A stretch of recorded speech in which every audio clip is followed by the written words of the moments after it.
being here as a gay guy, I've never had any problem. I was never offended by the people or attacked things that happen in my own country.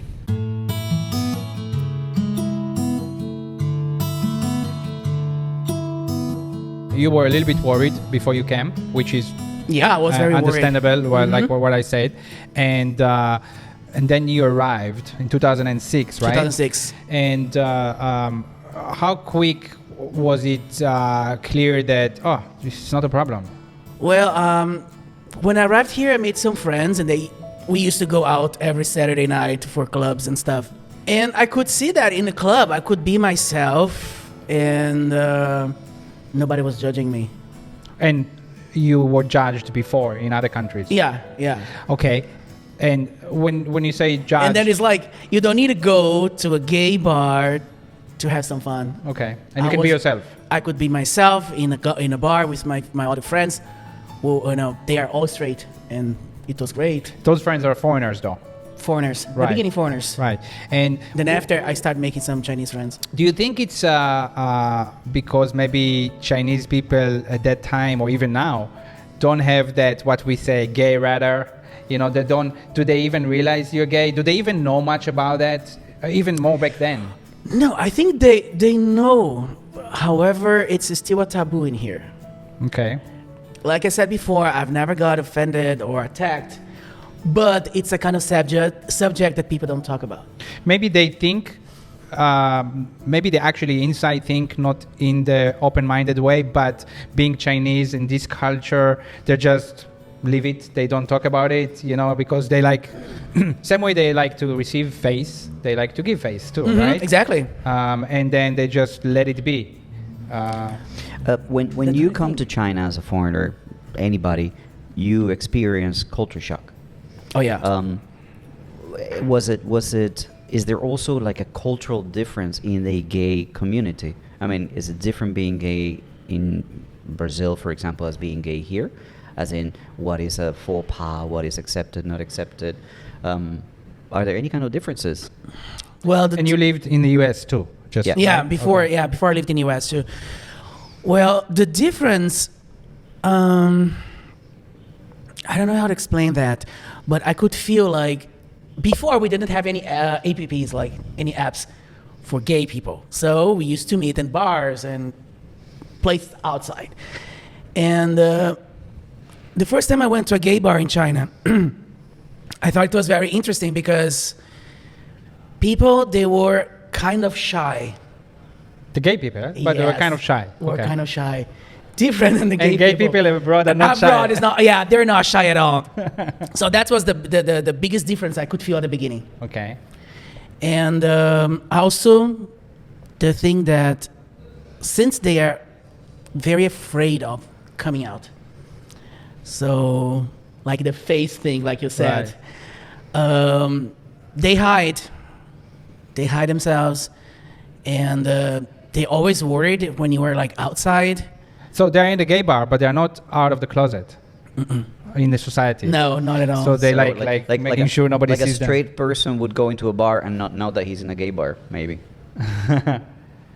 Possibly. I mean. Possibly. First of all, I think if someone is watching or listening to this podcast and has never been to China, there are gay bars in China. There are gay bars in China, and we are in Donghua, which is not like one of the most important cities in China.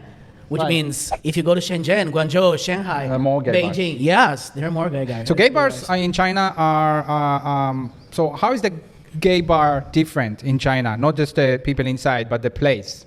Than a place you lived in the US. So the place here, the only difference, like there's almost no place to dance. Okay. Lots of tables because they like to play. Oh, so they play dice? Yes. They Same play like dice. Regular bars. Exactly. Interesting. Okay. Here in Donghua, but in Shenzhen and Guangzhou, no, that's different. So you're like, these gay bars suck. Well, nobody's dancing. That's exactly what I thought on the first time I've been there. Right. And what else is different? So you say the people are different, of course. So you were saying that a lot of them are kind of reserved because of society doesn't necessarily approve of them or whatever. I don't know if it's a case of approval or not. The thing is like the family values in China. Uh-huh. Like they have always this idea they have to get married, they need to have kids because their parents want like to have grandchildren. Right. Mm-hmm. So I think this is one of the reasons they don't come out. I think this is true in any country in the world, but maybe because, I mean, in any country in the world, let's say you're parents and you have one child, a boy, and he's gay, any father around the world, that would be probably his first thought. I'm not going to have grandchildren or something, which is now is changing, of course, but in China, it's probably just stronger. Mm-hmm. Because this whole thing of having kids and grandchildren is so much stronger here. It's much stronger in here, that's true. Do you think it's different now? I mean, this is 2006 when you came here. How much it's changed?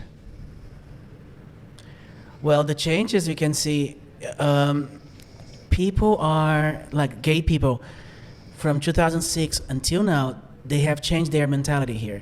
They're not so concerned about the family anymore. Mm-hmm. You can see many guys coming out and telling to their parents, or some of them just say like, oh, I'm not telling anything to my parents, I'm just gonna live my life. Mm-hmm. So they're not worried about getting married and having kids to please the parents. They're not gonna live a life that it's the life their parents want them to have, but like live their own life. Although they just don't say anything. They just really don't come out. So it's like maybe the parents know, exactly. But we're not talking about it. Exactly. Right. What about talking about a little bit the government side? For example, there are countries where it's literally illegal to be gay. And it used to be illegal here yes. too. Yeah, it was, yeah.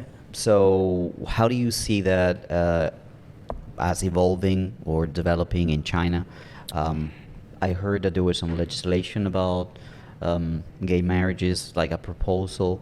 So do you I saw that on the news. Really? I saw that on in the China? news. Yeah. There was a proposal for legislation on legalizing gay marriage. Mm-hmm. Yeah. Oh, I didn't know that. Like a couple of months ago. Wow. So for me, those are advances into a more inclusive society from the government level.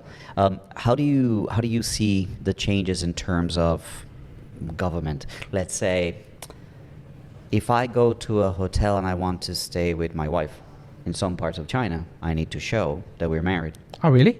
Well, I didn't know yeah. that. I didn't know that. So, yeah. I mean, we live in big cities, but when you go to smaller cities, Wow. I'm surprised. That's a whole topic. Yeah, interesting. How would it be? Have you ever encountered any kind of issues where they No, I never had any issue about that. But now it's funny you talk about hotels. I travel a lot with my husband, and sometimes when we're checking in, they just look to both of us like, "What? Why do you want one bed only?" The one bed. Yeah. All right. Because it's not just one room, but you ask for a queen bed or Exactly. whatever. No double beds. No double beds. Wow. So they look night strange. tables. So you feel the look, but they never say anything. No, they never say anything. They just look at you like. Actually, once they said, because I can't speak Chinese. Mm-hmm. So they said something to my husband, and he replied, and after asking me, I'm like, what was it? And he's like, no, the guy just said, oh, your booking says one bed, I'm going to take a two-bed bedroom. And he was like, no, just one bed. It's not wrong. Right. A note to those of you who are listening, your husband is Chinese. He's Chinese. Yes. But we say husband. It's just important to know. I mean, there is no legal way to get married in China yet. Yeah, but we're preparing the documents to get married in Brazil. Right, Brazil is legal. Mm-hmm. Okay. So you are going to do that. Exactly. Right, when you can. Okay. So this is interesting. Yeah. So hotels, there's no issue. How about any issues? Because we spoke before about it, and you told us actually it's easier to be gay here than back home or even the U.S. or in many ways. But I will push you on that. Well, but I should say it's easier for me because I'm a foreigner. Okay, I'm so not that is saying interesting. for the Chinese. Right. So, but did you have any incident in 15 years in China?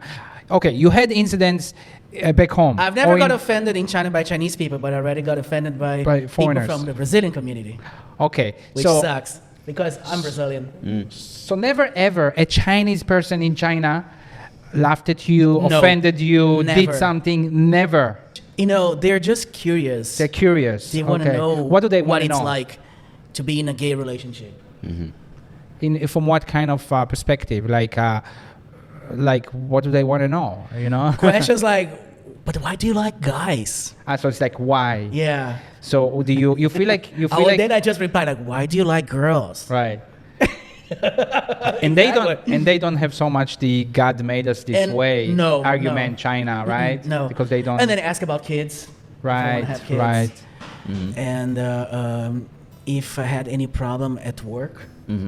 Ah, so do you feel any? There is also like almost like being on a mission here, like you're educating them in a way. Do you feel like that? No, I don't feel like that. I think the society itself is being, it's evolving and changing. I'm just being part of the process.